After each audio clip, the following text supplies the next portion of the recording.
చాలా మంది కూడా పప్పు తింటే గ్యాస్ ఫామ్ అవుతుంది అనే ఒక అపోహలో ఉంటూ ఉంటారు.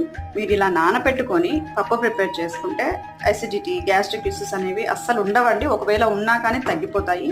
మనం ఇలా నానపెట్టుకోవడం వల్ల ఈ పప్పులో ఉన్నటువంటి నెగిటివ్ ఎనర్జీ ఏదైతే ఉంటాయో, అంటే కెమికలైజ్డ్ సప్లిమెంట్స్ కానీ చెడ్డ గ్యాస్ ని ఫామ్ చేసే ఎలిమెంట్స్ ఏదైతే ఉంటాయో అవన్నీ కూడా డిస్ప్రెస్ అయిపోతాయి అన్నమాట. ఈ కందిపప్పుతో పాటు కూడా కొంచెం పెసరపప్పు కూడా యాడ్ చేయడం వల్ల మంచి ప్రోటీన్ అందుతుంది. నాట్ ఓన్లీ పప్పు అండి, ఏ ప్రోటీన్ ఫుడ్ అయినా కానీ మనం నానపెట్టుకొని తినాలి. Even dry fruits, all type of dry fruits, millets and రైస్లో కూడా మనకు కార్బోహైడ్రేట్స్తో పాటు కూడా కొంచెం ప్రోటీన్ ఉంటుంది కదా.